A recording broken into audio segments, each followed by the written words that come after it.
gimana ini belum ini memakai pakaian seperti pakaian gender begini bagian ini akan ada upacara.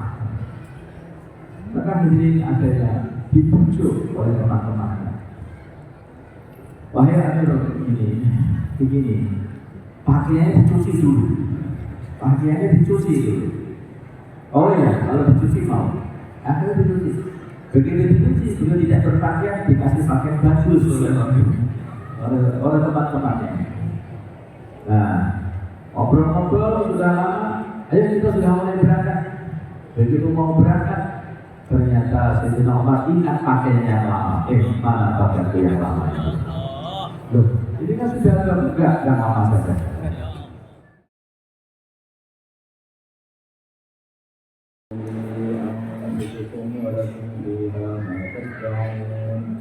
نزلا من غفور رحيم ومن أحسن قولا ممن دعا إلى الله وعمل صالحا وقال إنني من المسلمين ولا تستوي الحسنة ولا السيئة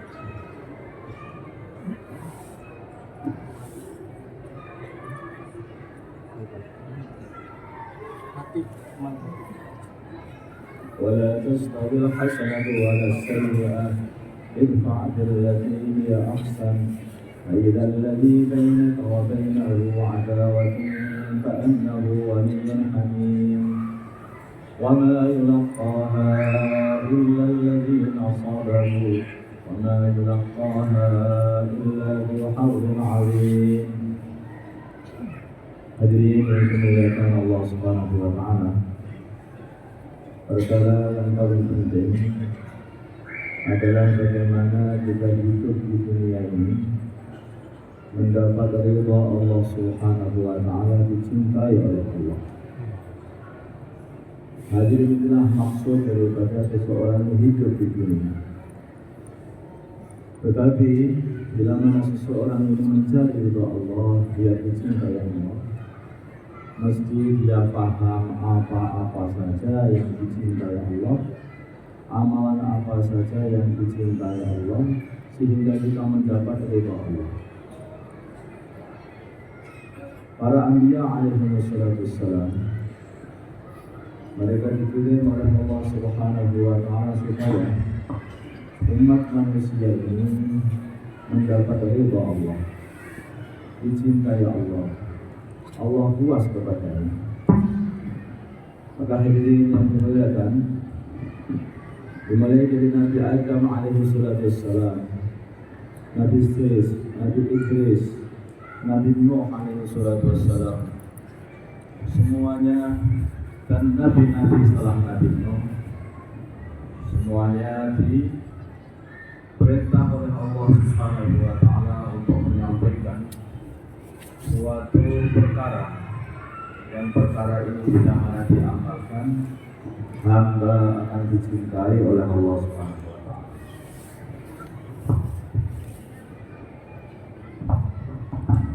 Maka hari ini yang dimuliakan Allah Subhanahu wa taala, apakah yang disampaikan oleh para anbiya, yang disampaikan oleh para anbiya kepada umat manusia adalah perkara yang sama, yaitu wa ya qaumi a'budullah ma lakum min ilahin ghairuh. Wahai kaumku, sembahlah Allah, menghambalah kepada Allah. Tidak ada Tuhan bagi kalian selain Allah Subhanahu wa taala. Seperti halnya baginda Nabi Muhammad SAW mendatangi orang per orang, rumah per rumah, beliau mengadakan ayuhan nas qulu la ilaha illallah tuflihu. Wahai para manusia, katakanlah la ilaha illallah, tidak ada Tuhan yang berhak disembah kecuali Allah, sehingga kalian nanti beruntung.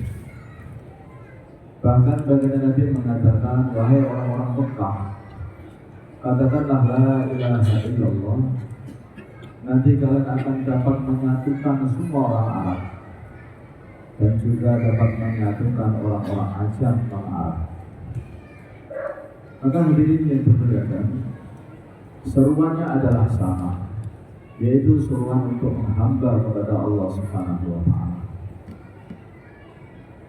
Tetapi kita harus paham apa maksudnya ubudiyah, penghambaan kepada Allah Subhanahu wa Ta'ala. Sebelum kita membahas mengenai penghambaan kepada Allah, harus tahu paham apa itu namanya hamba. Hamba adalah seseorang yang dirinya adalah milik tuannya, hartanya juga milik tuannya, semuanya milik tuannya. Itulah hamba sahaya, manusia, hamba manusia. Sedangkan hamba Allah juga begitu, artinya dia adalah menyerahkan dirinya kepada Allah Subhanahu wa Ta'ala dan menyerahkan hartanya kepada Allah Subhanahu wa Ta'ala. Orang yang mau menyerahkan diri dan harta kepada Allah Subhanahu wa Ta'ala, inilah hakikatnya hamba yang nantinya Allah akan ganti menyerahkan surganya dan isinya kepada si hamba. Maka Allah Subhanahu wa Ta'ala berfirman, Inna Allah ashtara minal mu'minina anfusahum wa amwalahum bi anna lahumul jannah.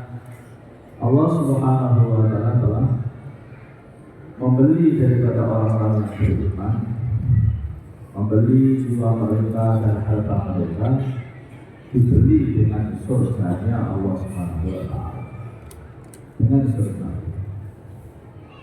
Maka hadirin yang dimuliakan, apa yang dimaksud memberikan jiwa kita, diri kita kepada Allah, maksudnya kita ikutkan seluruh diri kita ini adalah mengikuti perintah Allah SWT. Diperintah untuk sholat, hayya 'alas shalah, maka berangkat untuk sholat.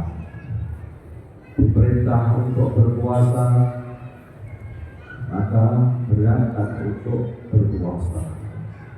Diperintah untuk haji, maka berangkat untuk menunaikan ibadah haji. Inilah namanya hamba yang telah menyerahkan diri. Diperintah untuk bermuasyarah yang baik, maka dia bermuasyarah yang baik, memuliakan saudara-saudara Islam. Diperintah untuk muamalah yang jujur, akad-akadan yang jujur, maka selalu jujur di dalam perdagangan yang jujur. Diperintah oleh Allah Subhanahu wa Ta'ala untuk apapun, maka sudah siap. Itulah namanya memberikan dirinya kepada Tuhan. Seperti halnya seorang pekerja yang dia telah menyewakan tenaganya kepada seseorang untuk mengerjakan suatu pekerjaan, apa begitu, membangun rumah umpamanya. Maka pekerja ini telah akad-akadan, ini telah membuat kesepakatan dengan orang yang menyewa tenaganya. Aku sewa kamu setiap hari 8 jam untuk mengerjakan satu pekerjaan ini, yaitu untuk membangun rumah. Maka pekerja ini telah menjual tenaganya kepada si penyewa. Selama 8 jam dia terus kerja. Nah, maka hadirin yang kita Allah Subhanahu wa Ta'ala, kalau dia jujur, maka pasti janji dalam pekerjaan ini, maka orang yang menyewa tenaga dia ini akan ridho, senang kepada dirinya, akan senang, bahkan akan ditambah yang dibayarnya, karena ini adalah pekerja yang jujur. Seperti halnya jika pekerja yang ada di toko, tenaganya telah disewa oleh orang yang punya toko, maka dia bekerja dengan jujur, dia bekerja dengan baik, maka dia telah membuat puas pemilik toko, sehingga ditambah lagi, yaitu hadiah dari tukang, dari orang punya toko. Hadirin yang dimuliakan Allah Subhanahu wa Ta'ala, kalau Allah Subhanahu wa Ta'ala mengatakan Inna Allah ashtara, membeli, sesungguhnya Allah telah membeli minal mu'minin, daripada orang-orang yang beriman, anfusahum, jiwa mereka, tenaga mereka. Artinya seluruh diri kita ini kita telah sewakan dan kita jual kepada Allah Subhanahu wa Ta'ala untuk mengerjakan perintah-perintah Allah Subhanahu wa Ta'ala. Bukan hanya itu saja, tetapi juga harta kita pun juga kita berikan kepada Allah. Artinya mengikuti, kita infakkan mengikuti arahan dari Allah Subhanahu wa Ta'ala. Maka Allah Subhanahu wa Ta'ala ketika melihat hamba-hambanya yang beriman telah menunaikan pekerjaannya dengan baik, maka Allah tambah suka dan ridho kepada hambanya, maka akan ditambah-tambahi yaitu hadiahnya kepada hambanya, yaitu Allah dikasih surga. Dan surga ini bukanlah perkara yang murah. Surga ini semua kita beli dengan seluruh harta kita dan jiwa kita pun, maka tidak akan dapat untuk membeli surga, saking mahal. Dikatakan bahwa wala nasihun ra'adan fil jannati khairun minad dunya wa ma fiha. Sungguh tutup kepala seorang wanita yang ada di surga adalah lebih baik daripada dunia seisinya. Lebih baik daripada dunia seisinya. Dikatakan seumpama bidadari yang ada di surga itu meludahkan ludahnya itu ke lautan, maka lautan akan berubah menjadi madu saking ludahnya bidadari. Hadirin yang dimuliakan, tanah surga itu apa? Tanah surga begitu mahal bahwa dikatakan oleh sebagian Nabi mahalnya tanah surga. Lama untuk mustahil ahadikum khairun minad dunya wa ma fiha. Sungguh tempat seperti seseorang dari antara kalian di surga sana akan lebih baik daripada dunia seisinya. Tempat seperti itu artinya apa? Itu adalah tanah sekiranya ukuran 1 meter kali 2 meter saja di sana. Jadi orang-orang zaman dulu kalau mereka bepergian, maka mereka akan meletakkan seperti ini suatu tempat. Maka tempat itu sudah ditaklik untuk tidur di tempat itu dalam perjalanan. Maka itulah dikatakan mau bongsor adalah tempat tanah yang kurang lebih cukup untuk tidur saja. Yang ada di surga sana adalah lebih baik daripada dunia seisinya. Hadirin ini semuanya akan diberikan kepada orang-orang yang memberikan jiwanya dan hartanya kepada Allah Subhanahu wa Ta'ala. Dan orang bagi hamba apa hasilnya? Hasilnya adalah surga. Kalau hamba itu mengikuti arahan Allah Subhanahu wa Ta'ala di dalam hidup ini, maka dia sendiri akan hidup enak di dunia ini dan juga akan hidup mulia nanti di akhirat. Maka hadirin yang dimuliakan Allah Subhanahu wa Ta'ala, seseorang yang beragama bahwa mengumpulkan harta itu adalah suatu kejayaan, maka ketahuilah hakikatnya mengumpulkan harta tanpa diinfakkan fisabilillah, maka harta itu adalah akan menjadi malapetaka saja. Semakin banyak orang mengumpulkan harta, maka kalau mati dia akan semakin banyak kehilangan harta. Kalau kita punya harta 1 juta, kemudian kita mati, kita kehilangan 1 juta. Tapi kalau kita punya harta yang begitu banyak, rumah yang banyak, sawah yang banyak, tanah yang banyak, duit yang banyak, maka hadirin yang dimuliakan Allah Subhanahu wa Ta'ala, kalau mati kita akan meninggalkan perkara yang banyak. Seseorang yang kehilangan, kata Imam Ghazali, seseorang yang kehilangan sedikit harta, maka hatinya hanyalah sedikit rasa susah. Berarti kalau dia ini kehilangan banyak harta, maka dia akan banyak tambah susah. Kita kehilangan uang 100.000, mungkin kita susah, tetapi tidak seberapa susahnya kalau kita kehilangan sampai 100 juta, tambah susah lagi. Maka hadirin waktu itu, ketika seseorang bersowan atau menghadap Allah Subhanahu wa Ta'ala, maka dia akan kehilangan seluruh pekerjaan, seluruh harta, seluruh apa yang dia punya. Kehilangan rumah, kehilangan anak, kehilangan cucu, kehilangan semuanya. Alangkah sakitnya pada waktu itu, apalagi kehilangan jerih payah yang luar biasa suruhnya untuk mengumpulkan, sehingga tambah lebih sakit. Maka hadirin yang dimuliakan Allah Subhanahu wa taala, ketika baginda Nabi Muhammad SAW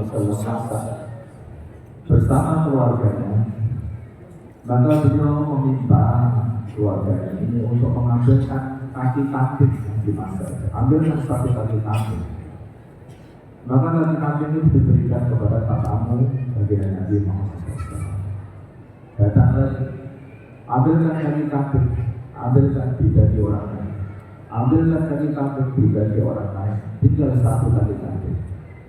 Maka Nabi masih minta lagi, ambilkan satu kaki kambing. Maka keluarganya mengatakan, ya Rasulullah SAW, kambing ini kakinya hanya 4, yang 3 sudah kau bagi-bagikan orang lain, maka tinggal 1 dan kita belum makan apa-apa. Maka Nabi kita Muhammad SAW memberi peringatan kepada keluarganya bahwa sesungguhnya yang 3 yang kita berikan kepada orang lain, itulah yang akan menjadi harta kita nanti di akhirat. Sedangkan yang kita makan sendiri ini, itu hanya akan menjadi kotoran yang akan dibersihkan. Beliau bagaimana nanti memberi wajahan kepada keluarganya. Kayak inilah apa yang kita infakkan, itulah hakikat yang akan utuh nanti di akhirat. Sedangkan apa yang telah kita makan hanya akan sampai ke WC saja. Sekarang hadirin yang dimuliakan Allah Subhanahu wa taala. Bagaimana Nabi Sallallahu Alaihi Wasallam, bagaimana beliau telah mempraktikkan infak beliau mengenai untuk agama, yaitu mempraktikkan Inna Allah ashtara minal mu'minina anfusahum wa amwalahum. Maka dikatakan Nabi kita Muhammad SAW tidak pernah beliau ini dimintai apapun kecuali pasti beliau itu mengasih. Pasti mengasih. Bila beliau duduk di suatu majelis, maka datang seseorang, ya Rasulullah saya minta ini, maka dikasih oleh Nabi. Ya Rasulullah saya minta ini, dikasih lagi. Terus begitu sampai akhirnya habis semua yang dipunyai oleh baginda Nabi Muhammad SAW. Beliau mengatakan, semua yang aku miliki telah aku kasihkan kepada kalian. Aku tidak menyembunyikan sedikit pun harta dari kalian. Sudah habis. Tetapi walaupun seperti itu, sampai baginda Nabi Muhammad SAW, kalau datang seseorang yang punya hajat, yang betul-betul hajat, minta, maka Nabi sampai berhutang. Aku hutang, kasihkan orang ini. Ini nanti aku sahur, aku akan bayar nanti kalau aku sudah punya uang. Dikasihkan ke orang itu berhutang. Maka hadirin kemudian beranggapan ini bukan satu kerugian yang diberikan kepada orang lain, tapi adalah satu keuntungan digunakan oleh Allah Subhanahu wa taala menjadi lewatan dari rezekinya orang lain. Maka hadirin yang dimuliakan Allah Subhanahu wa taala, di akhir ayat dikatakan wa man awfa bi ahdihi min Allah fastaghfiru bi bainakum alladzi bay'atum bih wa dzalika huwal fawzul 'azim. Barang siapa menyempurnakan janji dia dengan Allah Subhanahu wa taala dengan memberikan jiwa dan hartanya kepada Allah, maka Allah betul-betul akan memberikan surga kepadanya, dan itu adalah satu keuntungan yang agung. Maka hadirin yang dimuliakan Allah Subhanahu wa taala, keuntungan seperti inilah yang dibuat oleh para sahabat. Dulu ada seorang sahabat namanya Abu Talha, yang mana Abu Talha ini adalah orang yang mempunyai satu kebun yang sangat bagus hasilnya, namanya kebun Bayruha. Kebun Bayruha ini tempatnya di dekatnya Masjid Nabawi. Di dalam kebunnya ada sumur yang baginda Nabi Muhammad SAW sering datang ke kebun untuk minum dari air sumur itu. Kebun Bayruha. Maka dikala Allah Subhanahu wa taala menurunkan ayat lan tanalul birra hatta tunfiqu mimma tuhibbun. Sekali-kali kalian tidak akan mendapatkan kebaikan sehingga kalian rela menginfakkan harta yang paling kalian cintai. Sehingga kalian rela untuk menginfakkan harta yang paling kalian cintai. Maka hadirin yang dimuliakan Allah Subhanahu wa taala, Abdullah datang kepada baginda Nabi Muhammad SAW. Wahai baginda Nabi, Allah telah menurunkan ayat al-Qur'an untuk rahmat dan untuk mimma tuhibbun. Sekali-kali kalian tidak akan mendapatkan kebaikan sehingga kalian rela menginfakkan harta yang kau cintai. Baginda Nabi, hartaku yang paling aku cintai adalah kebun Bairuha. Allah sekarang aku serahkan kebun Bairuha itu kepada engkau, terserah kau bagi-bagikan kepada siapa saja bisa dilihat karena Allah. Maka hadirin yang dimuliakan Allah Subhanahu wa taala, sampai baginda Nabi pun terheran-heran bagaimana Abdul Rahman ini bisa rela memberikan kebun Bairuha.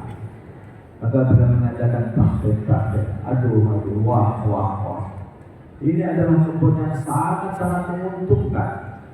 Sepanjang tahun terus mengeluarkan buah kurma dan airnya bersih. Tapi engkau rela untuk memberikannya bisa itu, ya, saya ingin mendapatkan kebaikan dari Allah Subhanahu wa taala. Maka hadirin yang dimuliakan, akhirnya Nabi mengatakan, sudah begini saja, kebun itu kamu bagi-bagi dengan keluarga besar, anak sepupumu, saudaramu sana, saudaramu sini, itu yang kamu bagi-bagi kepada mereka saja. Itu kebijakan dari Nabi Muhammad SAW.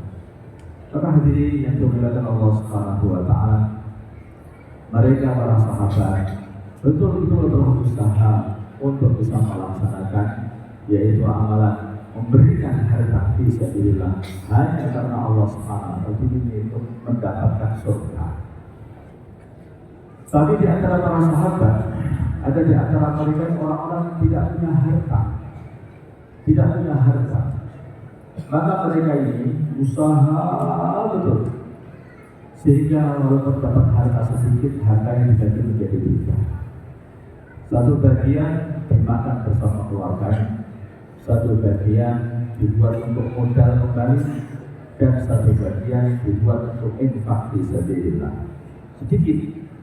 Yang punya harta sedikit tetap infak fi sabilillah. Yang punya harta banyak infak fi sabilillah. Kenapa buat seperti ini? Biar mendapatkan dari amalan yaitu memberikan harta karena Allah Subhanahu wa taala sehingga mendapatkan surganya Allah Subhanahu wa taala. Sampai orang-orang munafikin ketika melihat para sahabat, ada yang banyak, ada yang sedikit. Mereka kalau melihat sahabat yang infak banyak, orang-orang munafikin mengatakan, Allah ini tidak menerima infak yang karena pamer katanya. Kalau ada orang yang infak yang sedikit, Allah tidak menerima harta yang sedikit.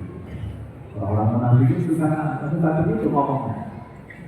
Maka ada dikatakan dalam Al-Quran, alladzina yalmizuna al-mutawwi'ina minal mu'minina fis-shadaqati walladzina la yajiduna illa juhdahum wa yasqaruna minhum sakhirallahu minhum. Mereka menghina orang-orang yang tidak bisa infak banyak, maka Allah lah yang menghina mereka.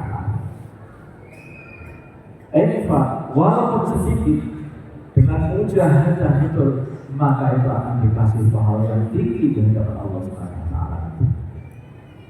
Maka hadirin yang dimuliakan, inilah usaha-usaha para sahabat di dalam menginfakkan harta untuk mendapatkan surganya Allah Subhanahu wa taala. Ada suatu kali para sahabat radhiyallahu taala anhum ini diajak dari Nabi Muhammad sallallahu alaihi wasallam ke bazar untuk yaitu mengambil harta-harta orang-orang kafir yang pada waktu itu sedang lewat di daerah Gaza. Tetapi Ternyata yang didatangi bukanlah orang-orang pedagang, tetapi yang didatangi ternyata itu adalah satu pasukan yang dengan lengkap semua. Kenapa orang-orang Islam hanya mengambil harga dagangnya orang-orang kafir, orang-orang Mekah? Dikarenakan harta orang-orang Islam yang di Mekah itu ketika ditinggal hijrah ke Madinah telah direbut oleh orang-orang kafir. Maka orang-orang Islam yang ingin merebut harta itu kembali. Maka jadi ketika ternyata yang dihadapi adalah satu pasukan yang lengkap jumlahnya 1.000 orang lebih, sedangkan mereka orang-orang Islam tidak ada niat untuk berperang pada waktu itu, pada waktu Badar. Kebanyakan mereka datang dengan tangan kosong, tidak membawa senjata, tidak membawa apa-apa. Dalam kondisi seperti inilah maka baginda Nabi Muhammad SAW berdoa kepada Allah Subhanahu Wa Taala. Baginda Nabi yakin ini kalau dilihat jumlah maka habislah orang Islam. Dan ini kalau dilihat alat maka orang Islam tidak membalas alat apapun. Ini kalau dilihat apapun dari segi duniawi orang Islam sudah akan dibantai semuanya oleh orang kafir. Maka hadirin pada waktu itulah baginda Nabi Muhammad SAW berdoa kepada Allah, ya Allah, ya Allah, ya Allah, ya Hayy ya Qayyum, ya Hayy ya Qayyum. Allahumma intuhni hadhihi al-isabah lan tu'bad abadah. Wahai Zat yang maha mengurusi hamba-hambanya, kalau engkau hancurkan orang Islam yang hanya sedikit saja jumlahnya ini, maka di bumi ini tidak ada lagi orang yang menyembah engkau ya Allah. Nangis baginda Nabi, ditunggu Sayyidina Abu Bakar As-Siddiq radhiyallahu ta'ala. Diberikan tempat, dibuatkan satu tempat oleh para sahabat dalam untuk berdoa oleh baginda Nabi, untuk berdoa baginda Nabi Muhammad SAW, namanya Aris. Aris itu adalah satu gubuk yang dibuat berdoa baginda Nabi Muhammad SAW di Badar sana. Yang sekarang kalau kita pergi ke Badar, nah kita akan dapat namanya Masjid Aris. Masjid yang di situ bekasnya gubuknya baginda Nabi untuk berdoa di hadapan Allah SWT. Dengan doa baginda Nabi Muhammad SAW dan istighfar beliau, maka Allah Subhanahu Wa Taala malaikat 3.000 malaikat dikerahkan dari langit untuk menyelesaikan masalahnya orang Islam, membantu orang-orang Islam. Akhirnya menambah orang Islam, bukan karena urusan fisiknya, bukan hartanya, bukan kekuatannya juga bukan, tapi karena bantuan murni dari Allah Subhanahu Wa Taala. Maka pada waktu itulah orang-orang Badar, orang yang pernah ikut dalam Badar ini, yang telah berani untuk berkorban, mengorbankan dirinya fi sabilillah karena takut, taat kepada Allah Subhanahu Wa Taala. Maka Allah Subhanahu Wa Taala memuliakan mereka sampai dikatakan kepada mereka, wahai ashabul Badar, kalian berbuat dosa apapun tidak akan berbahaya kepada kalian seumpama kalian berbuat dosa. Sampai tingkat yang tinggi sekali itu. Maka itulah hadirin yang berada. Ada satu sahabat namanya Anas bin Malik. Begitu mulianya ashabul Badar, dimuliakan oleh Allah Subhanahu Wa Taala. Maka Anas bin Malik mengatakan, Allah suatu hari nanti akan datang satu panggilan untuk memperjuangkan agama Allah oleh Allah Subhanahu Wa Taala. Maka akan tunjukkan kepada Allah bahwa aku orang yang siap untuk memperjuangkan agama. Maka hadirin yang dimuliakan Allah Subhanahu Wa Taala, begitu datang orang-orang kafir ke Uhud untuk membantu orang-orang Islam, maka Anas bin Malik tertunjukkan kepada Allah Subhanahu Wa Taala perjuangan beliau, sehingga akhirnya beliau itu sampai tubuhnya tidak dikenali lagi saking banyaknya luka. Maka hadirin yang Allah Subhanahu Wa Taala yang mengenali hanya satu saja, yaitu saudaranya perempuan. Ini adalah Anas bin Malik. Semua memperjuangkan agama sampai maka karena Allah Subhanahu Wa Taala untuk mendapatkan ridhonya Allah Subhanahu Wa Taala. Maka hadirin yang dimuliakan Allah Subhanahu Wa Taala telah mengatakan dalam ayat yang kita baca tadi, bahwa innal ladzina qalu rabbuna Allah tsumma istaqamu. Orang-orang yang mengatakan Tuhanku adalah Allah kemudian istiqamah. Artinya Tuhanku adalah Allah kemudian istiqamah adalah selalu taat kepada Allah Subhanahu wa taala dalam kondisi seperti apapun. Dalam kondisi panas, dalam kondisi dingin, dalam kondisi marah, dalam kondisi kaya, dalam kondisi seperti apapun, maka istiqomah selalu taat kepada Allah Subhanahu wa taala. Sayyidina Mus'ab bin Umair ketika beliau baru saja masuk Islam, padahal beliau adalah seorang pemuda yang ganteng, yang dia ini dikasih duit begitu banyak oleh orang tuanya. Pakaiannya adalah pakaian yang terbaik, hartanya juga harta yang terbaik, harta yang banyak sekali. Dan begitu beliau masuk Islam, oleh orang tuanya semuanya itu diambil dari oleh orang tuanya. Hidup dengan kemelaratan yang luar biasa. Harta tidak dikasih, pakaian tidak dikasih, sehingga beliau hijrah dari Mekah ke Madinah untuk mendakwahkan agama ke Madinah. Sedangkan harta beliau ketika wafat hanyalah satu helai kain itu saja. Hanya satu helai kain. Itu adalah Sayyidina Mus'ab bin Umair. Beliau rela demi untuk agama ini sampai beliau rela betul-betul kehabisan semua. Karena apa? Karena Allah Subhanahu wa taala tidak punya harta. Maka sampai dipuji-puji oleh seorang sahabat namanya Abu Bakar, namanya Khabbab bin Arad. Maka Khabbab bin Arad berkata, untuk Mus'ab bin Umair, dulu dia ini ketika masuk Islam maka menjadi orang yang paling melarat, padahal dia dulunya adalah orang yang paling kaya. Kemudian dia memperjuangkan agama, mendakwahkan agama Madinah, sehingga banyak orang Madinah yang masuk Islam. Sedangkan ketika beliau mati belum pernah merasakan kekayaan apapun, masih dalam kondisi melarat. Artinya dia ini berjuang dan hasil dari perjuangan utuh dan akan diambil nanti di akhirat. Ini yang Sayyidina Khabbab bin Arad. Sedangkan aku ini adalah Khabbab bin Arad. Aku ini adalah orang yang matinya terakhir, katanya. Matinya akhir. Sehingga ketika Islam sudah menang, harta dari seluruh dunia adalah datang. Orang-orang telah menjadi orang-orang kaya, dan aku juga hidup sudah menjadi hidup yang enak. Nah, seperti inilah yang aku khawatir. Mereka para sahabat khawatir kalau hidupnya terlalu enak, maka akan mengurangi kenikmatan hidup nanti di surga Allah SWT. Orang yang sudah nikmat-nikmatan hidup di dunia ini dikhawatirkan nanti di dunia itu, di akhirat nanti tidak akan mendapatkan kenikmatan yang sempurna.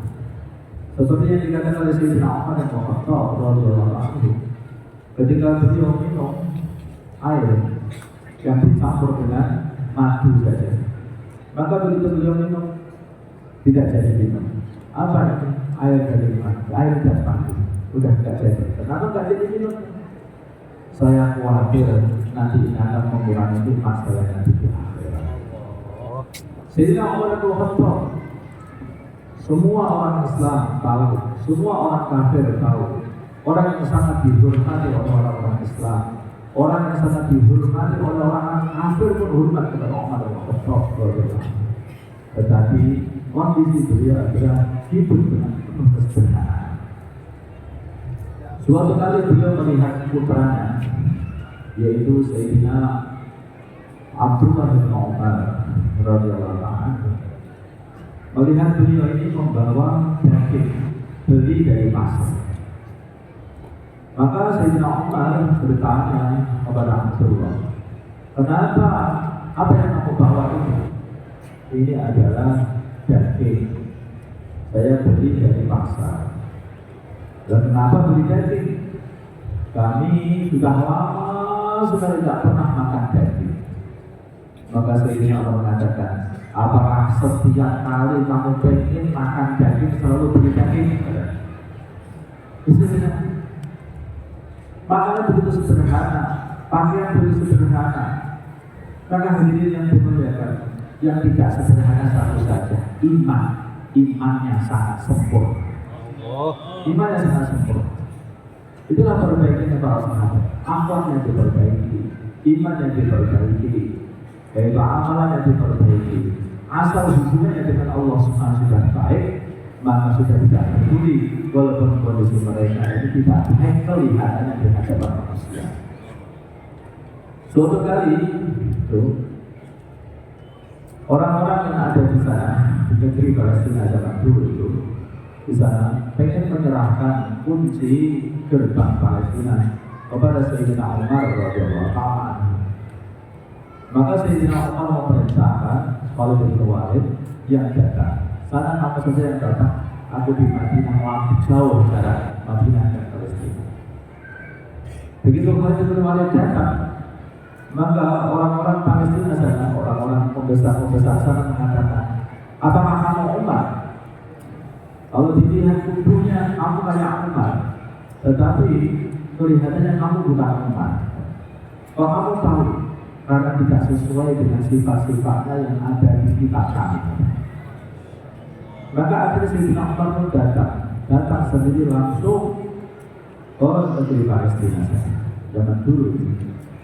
Maka hadirin yang dimuliakan, datang sahabatnya Sayyidina Umar, yaitu Sayyidina Abu Ubaidah bin Jarrah. Beliau mengatakan, ya Amirul Mukminin, kami minta supaya engkau ganti pakaian, supaya engkau ganti pakaian dan ganti kendaraan. Maka Sayyidina Umar, kenapa? Kok aku harus ganti pakaian dan ganti kendaraan? Karena pakaian beliau itu banyak tambal-tambalannya. Sedangkan beliau menarik unta. Sayyidina Abu Ubaidah bin Jarrah berkata, ini adalah upacara penyerahan negeri Tuhan. Ini, maka maksudnya harus pakai yang hebat. Maka Sayyidina Umar mengatakan, wahai Abu Ubaidah, seumpama bukan kamu yang ngomong, sudah tak pukul kamu. Maka akhirnya bingung ini teman-temannya Sayyidina Umar, para sahabat. Bingung, gimana ini Amirul Mukminin? Mau pakai pakaian seperti pakaian gembel begini, bahkan ini akan ada upacara. Maka hadirin akhirnya dibujuk oleh teman-temannya. Wahai Amirul Mukminin, begini, pakaiannya dicuci dulu. Pakaiannya dicuci dulu. Oh ya, kalau dicuci mau. Akhirnya dicuci. Begitu dicuci, beliau tidak berpakaian, dikasih pakaian bagus oleh teman-temannya. Nah, ngobrol-ngobrol sudah lama, ayo kita sudah mulai berangkat. Begitu mau berangkat, ternyata Sayyidina Umar ingat pakaian yang lama. Mana pakaianku yang lama itu?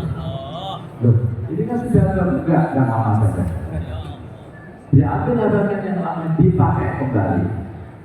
Kemudian diusulkan, dibujuk lagi, supaya naik kuda yang gagah yang besar, kuda Tolden. Nah, begitu.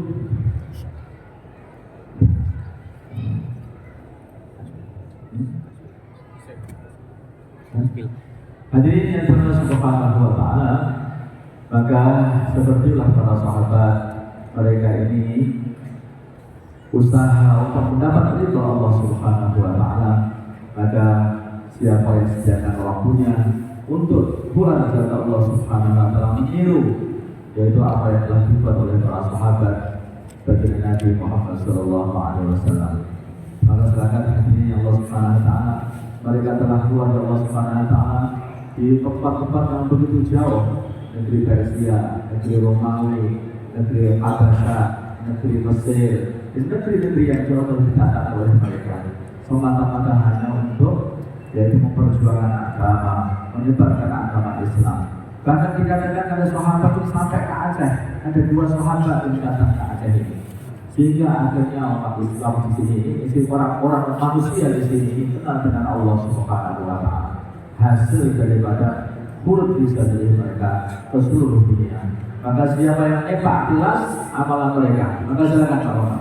Masya Allah. Silakan Pak, jelas amalan mereka. Maka silakan. Semoga Allah terima. Pak, bisa bagi jalan sedikit di tengah. Ini ada rombongan yang akan kita keluarkan ke luar negeri. Ada beberapa negara. Yang pertama ulama tahun kedua.